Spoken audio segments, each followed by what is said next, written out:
Et quand la tristesse arrive, je sais tu es là, toujours près de moi.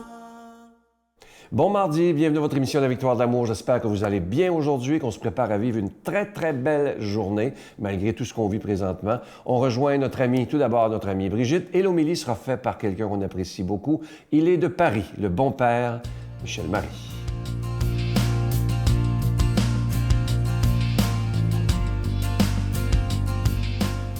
Bonjour à tous et toutes.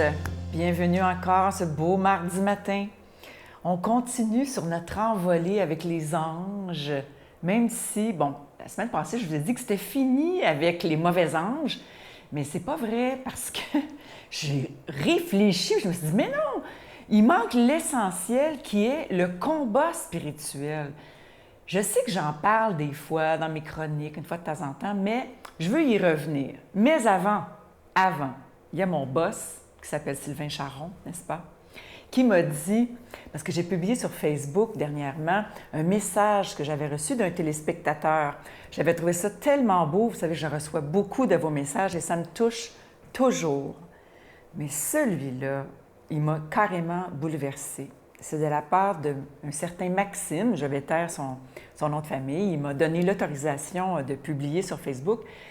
Et Sylvain m'a dit, mais pourquoi tu n'en parles pas pendant ta chronique? Alors, je vais le faire. Maxime m'a écrit, je veux vous lire son bref mais intense message. Écoutez ça. Chère Brigitte, votre sourire et votre constante bonne humeur ne manquent jamais de me faire plaisir. Oui, je suis juif et je n'ai pas les mêmes croyances que vous, mais ce n'est pas grave. Nous avons quelque chose en commun. L'Ancien Testament. Votre foi solide me ravit et je suis sûre que vous seriez heureuse de lire le livre « Le jardin de la foi » du rabbin Shalom Arouche. Le fait que c'est un rabbin qui l'ait écrit ne doit pas vous faire peur. Après tout, Jésus était aussi rabbin.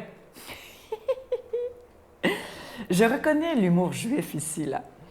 Merci beaucoup pour vos messages. C'est une joie spirituelle de les écouter, Maxime. Écoutez, lire ça un matin, comme ça, tu te réveilles, puis là, tu prends tes messages, puis je lis ça. Seigneur, tu es grand, tu es bon, parce que oui, on est tous tes enfants, qu'on soit juif ou non, qu'on soit même athée, croyant, whatever, on est tous les enfants de Dieu. Et c'est bien parce qu'on a fait un petit échange comme ça, Maxime et moi, par courriel.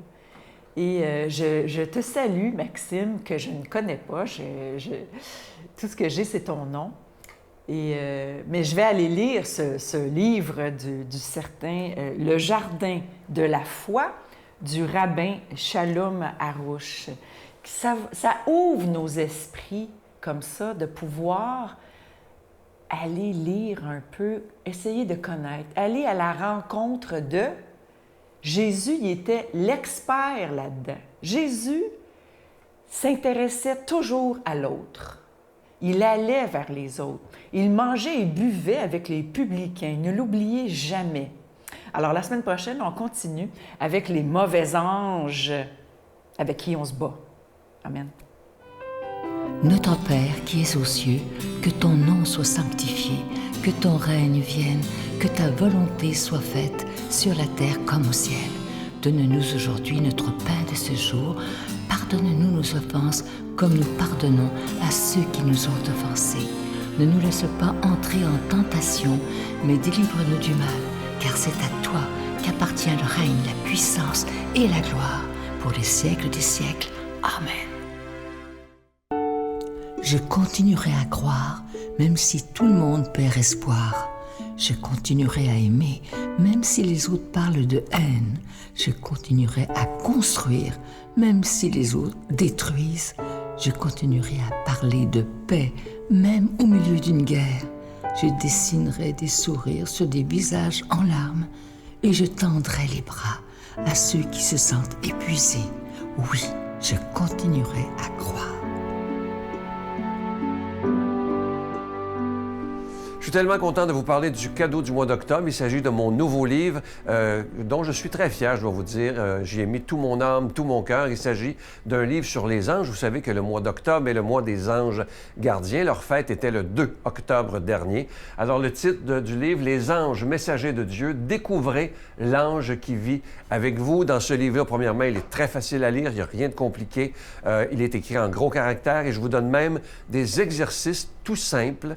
Il n'y a rien d'ésotérique là-dedans, mais pour être capable d'entrer en contact avec votre ange gardien, parce que si Dieu a voulu nous donner un ange gardien dès notre conception, c'est pour qu'on puisse communiquer avec lui, bien entendu. Alors, notre ange, il est là pour nous protéger, nous guider et nous conseiller si on prend le temps de l'écouter. Alors, je vous rappelle que c'est avec un don de 25 $. Si vous en voulez deux avec un don de 40 $, je vous donne l'adresse. La Victoire de l'Amour, case postale 120, succursale Boucherville à Boucherville, J4B 5E6, je vous la redonne. La Victoire de l'Amour, case postale 120, succursale Boucherville à Boucherville, J4B 5E6. Également par téléphone, par carte de crédit du lundi au vendredi, de 8h30 à 16h30 dans le 514-523-4433, 523-4433 ou sans frais, le 1-888-811-9291, 1-888-811-9291 et aussi sur notre site Internet qui est un moyen très rapide, facile, sécuritaire et efficace, le www.lavictoiredelamour.org. Alors, je vous rappelle le titre, « Les anges messagers de Dieu, découvrez l'ange qui vit avec vous ». Merci de tout mon cœur de votre grande générosité.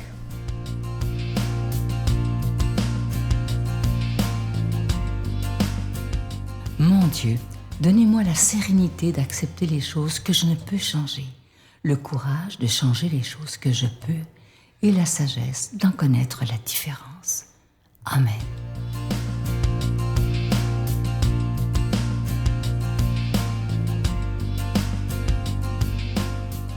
Heureux de vous retrouver, amis du Québec et d'ailleurs. Évangile de Jésus-Christ selon saint Luc.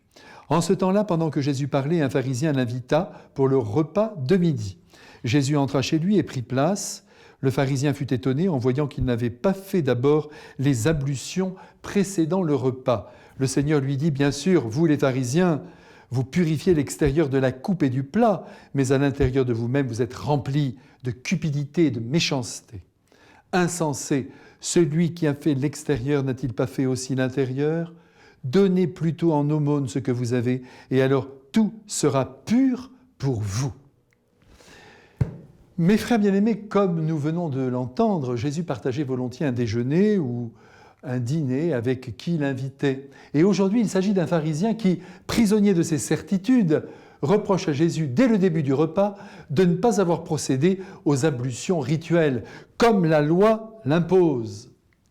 On peut dire que le déjeuner commence mal, et Jésus en profite pour balancer, il n'y a pas d'autre mot, la vérité à la face de ces religieux qui soignent la forme, mais qui laissent tomber le fond. Le danger est là.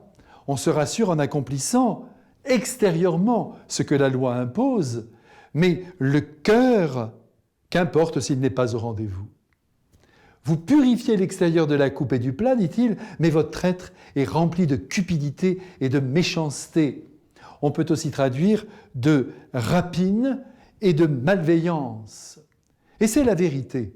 Pour ne prendre qu'un exemple qui en dit long, quand vous pensez que les pharisiens filtraient leur vin au cas où un moucheron s'y serait perdu, car il y avait à leurs yeux danger d'être souillé par la vilaine bête, c'était tout de même un peu exagéré. Et à côté de cela, ils se permettaient 1000 exactions, et notamment ils étaient cupides, ils aimaient l'argent, la radinerie. Et tout cela, le Christ, vous le savez, le tient en horreur. Pourquoi ? Eh bien, parce que l'amour des biens de la terre, de la monnaie sonnante et trébuchante, fait de l'homme un rat.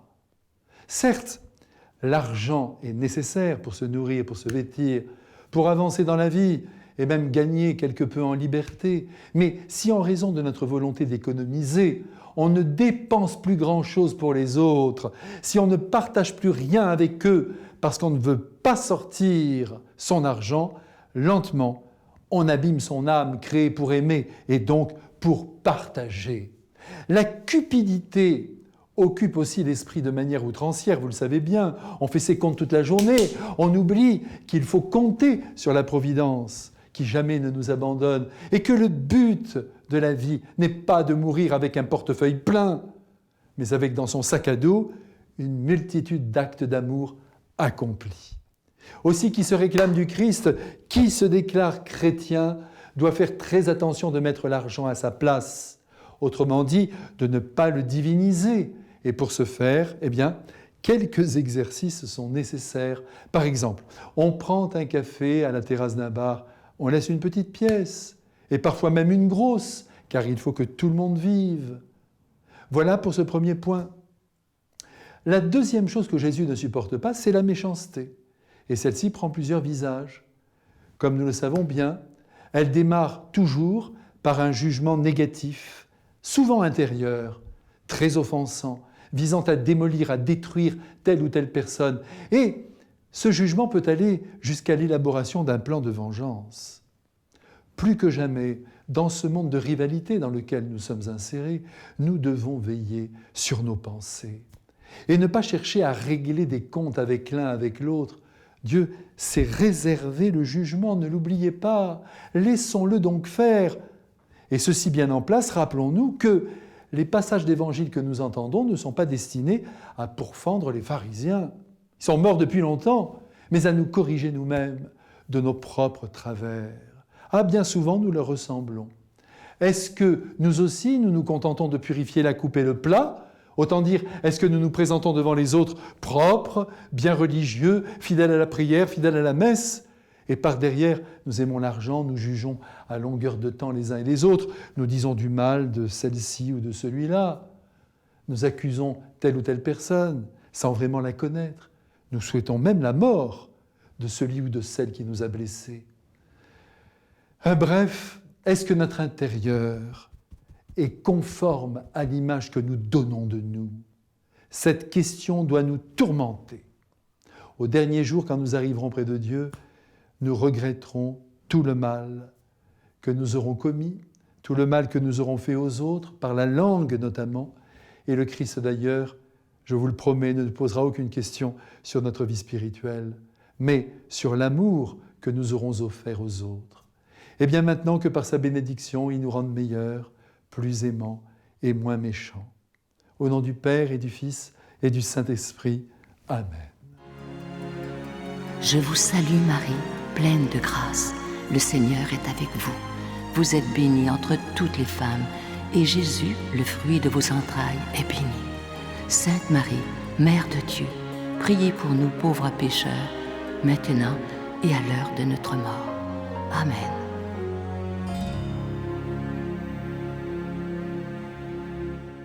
Je vous invite à vous procurer mon nouveau livre, Les anges messagers de Dieu. Découvrez l'ange qui vit avec vous. J'ai déjà des très, très beaux commentaires. Je vous remercie beaucoup d'ailleurs de prendre le temps de m'écrire.